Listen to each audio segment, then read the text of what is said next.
Guys welcome to the new episode of my channel. আমি সঞ্জীব তোমাদের সাথে। এখন এই ভিডিওতে কথা হবে অক্ষয় কুমারের সিনেমা স্কাই ফোর্স নিয়ে। তো আমার সঙ্গে একটা সারপ্রাইজ ঘটনা হিসেবে হয়ে গেল কিছুক্ষণ আগেই। তো আজ সকাল থেকে আমার স্কাই ফোর্স দেখার কোনো প্ল্যানই ছিল না।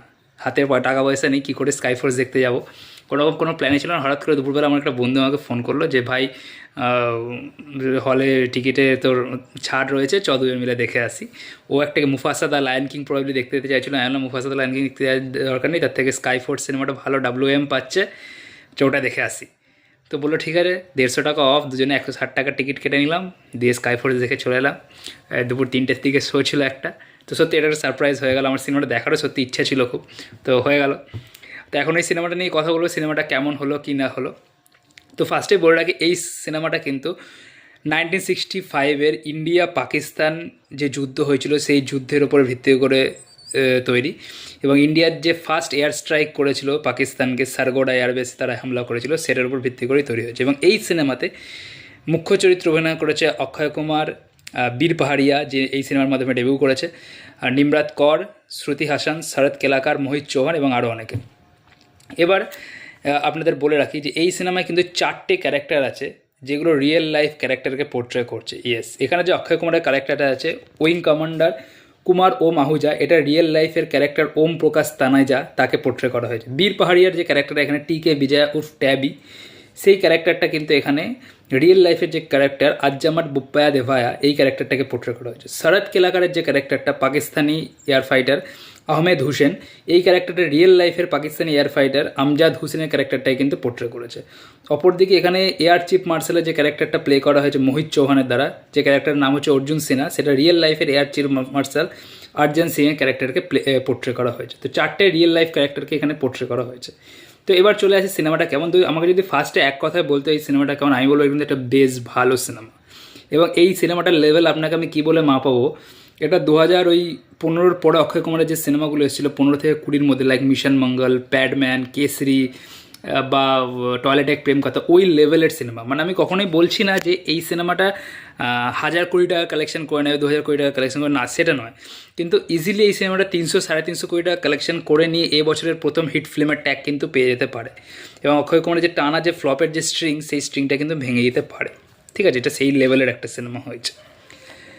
এবার আমি যদি সিনেমার কতগুলো ড্রয়ের কথা বলি, যেগুলো সিনেমা শুরুর আগে থেকে হচ্ছিল, যেটা ফাইটারের সঙ্গে এই সিনেমার হুবহু অনেক মিল পাওয়া যাচ্ছিল। প্লাস আর একটা ট্যাগ লাগানো হচ্ছিলো যে ইন্ডিয়াতে কোনো রকমই কোনো অ্যাভিয়েশনের ওপর যেসব ফিল্ম হয়েছে, 3-4টেই ফিল্ম হয়েছে, তো কোনো ফিল্ম বক্স অফিসে হিট পেতে পায়নি, তো এটাও হবে না। তো যখন হিট হবে না সেটা তো এখন আমরা বলতে পারছি না, সেটা সময় বলবে।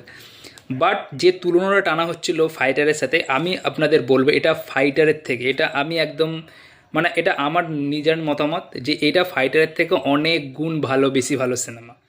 ঠিক আছে, ফাইটারের থেকে অনেক গুণ বেশি ভালো সিনেমা এটা।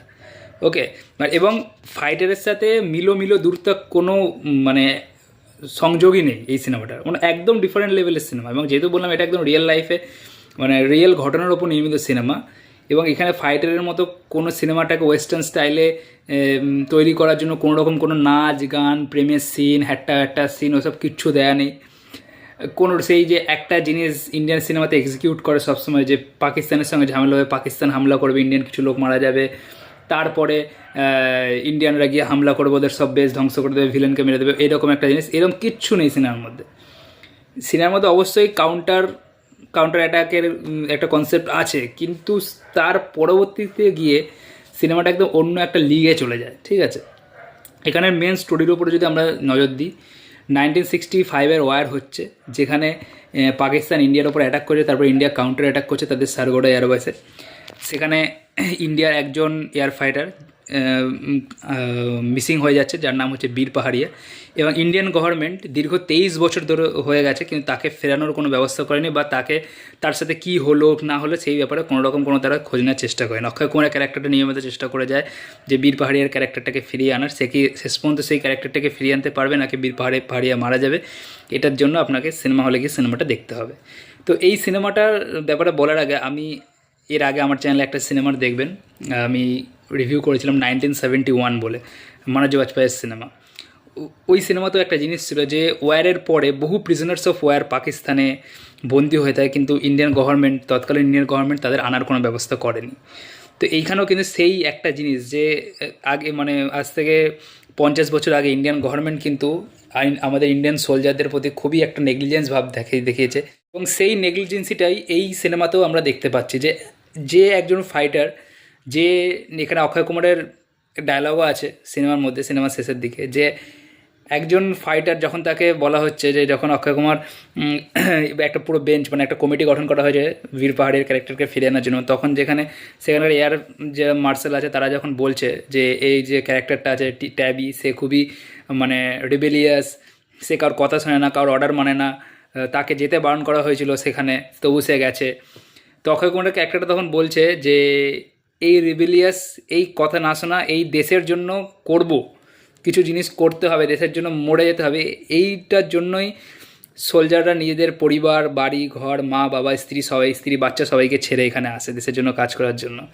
এবং এটা তো সত্যি কথাই, এই সোলজারের ডিউটিটা কিন্তু খুবই আনসিকিউরিটির একটা ডিউটি। যে কোনো সময় যারা বিএসএফে রয়েছে যে কোনো সময় তারা মারা যেতে পারে, কিন্তু তার সত্ত্বেও তারা যাচ্ছে শুধু কি পয়সার জন্য, সম্মানের জন্য, দেশের জন্য, দেশের প্রতি আপনি আমার সাহস আছে হ্যাঁ চলো আমি যাই লড়াই করতে যাব, মুখে আমরা বলতে পারি অনেক বড় বড় কথা যে হ্যাঁ এই করবো, কিন্তু ওইখানে গিয়ে শত্রুর সামনে দাঁড়িয়ে দিয়ে দেশ মায়ের জন্য শহীদ হওয়া, সেটার জন্য অনেক বড় বুকের পাটার দরকার হয়, এবং এটাকেই বলে প্যাট্রিয়টিজম। ঠিক আছে, এবং প্রত্যেকটা সোলজার দেশের জন্য পাগল, এই যে জিনিসটা, এটা সিনেমার শেষের দিকে যখন ওই বেঞ্চের সামনে অক্ষয় বলছে, কমিটির সামনে অক্ষয় বলছে, তো ইউ ফিল দ্য কারেজ, আপনি সেই কারেজটাকে ফিল করতে পারবেন। ঠিক আছে, তো এটাই হচ্ছে পুরো সিনেমাটার পুরো স্টোরি লাইন। সিনেমার মধ্যে কী কী প্লাস পয়েন্ট আছে, সিনেমার মধ্যে বেশ অনেক প্লাস পয়েন্ট আছে এবং দু একটা নেগেটিভ পয়েন্ট আছে, অবশ্যই সেটা যে কোনো সিনেমার থাকে। তো প্লাস পয়েন্ট যদি আমি বলি তাহলে হচ্ছে মেন ক্যারেক্টার অক্ষয় কুমার কিন্তু দেখুন আপনি যে লাস্ট যে কটা সিনেমা তার দেখবেন, ঠিক আছে, যেগুলো ফ্লপও হয়েছে টানা, ঠিক আছে, অক্ষয় কুমার কিন্তু নিজের পারফরমেন্সে কোনো সিনেমাতে কোনো রকম কোনো খামতি রাখেননি, এবং এই টাইপের ক্যারেক্টারগুলো, স্পেশালি এই টাইপের ক্যারেক্টারগুলো যেখানে সে কোনো বড় পোস্টে কাজ করছে, যাই আপনি এয়ারলিফট দেখে নিন, ওই টাইপের আমি বলতে চাইছি, ওই টাইপের যে ক্যারেক্টারগুলো যখনই সে করে তখন কিন্তু একটা আলাদাই ভাইবস ফুটে ওঠে। সেটা অন্য কোনো অ্যাক্টার করলে কতটা কি ভাইবস ফুটে ওঠে সেটা কিন্তু আমি জানি না, কিন্তু অক্ষয় কুমার করলে কিন্তু খুব ন্যাচারাল লাগে ওই ক্যারেক্টারগুলোকে।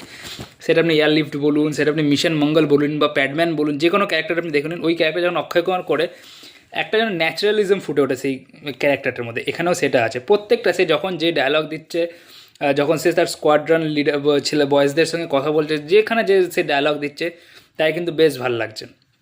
বীর পাহাড়িয়া তাকে ইন্ট্রোডিউস করা হয়েছে, কিন্তু কোনো জায়গায় তার অভিনয় দেখে আপনার মনে হবে না যে এই ছেলেটা এটার প্রথম সিনেমা, এবং প্রত্যেকটা জায়গায় সে কিছু কিছু জায়গায় এখানে সারা আলি খানের সঙ্গে তার মানে এটা অবশ্যই কল্পনার সিন, মানে ভাবার সিন, সেসব জায়গায় তার সারা আলি খানের সঙ্গে যেসব রোম্যান্টিক কিছু সিন আছে বা কিছু কমেডিজ, হালকা হালকা টুকটাক কমেডির সিন যেগুলো করা আছে, প্রত্যেকটা সিন কিন্তু ভাল লাগছে বীর পাহাড়িয়াকে, এবং মানিয়েছে তাকে অ্যাকশনের সিনে যাকে যেমন মানিয়েছে, তেমনি যেগুলো একটুখানি মানে ইমোশনাল সিন, যখন প্লেন ক্র্যাশ হয়ে যাচ্ছে, এই টাইপের যে সিনগুলো যখন করা হয়েছে, তো তাকে বেশ ভালো লাগে, তার এক্সপ্রেশন খুব ভালো, ক্যারেক্টার লেয়ারটাকে সে বিভিন্ন জায়গায় যা আছে ক্যারেক্টারের যে লেয়ারটা সেটা কিন্তু ঠিকঠাক রেখেছে, এবং আমার মনে হয় ইজিলি এই ছেলেটা পরবর্তীকালে বরুণ ধাওয়ান বা টাইগার শ্রফকে ইজিলি টক্কর দিতে পারে, এখনই সে যেরকম অভিনয় করছে, তো ইজ ভালো। বাকি শরৎ কেলাকারের এখানে একটা ইম্পর্টেন্ট রোল প্লে করছে Sharad Kelkar as a Pakistani air fighter.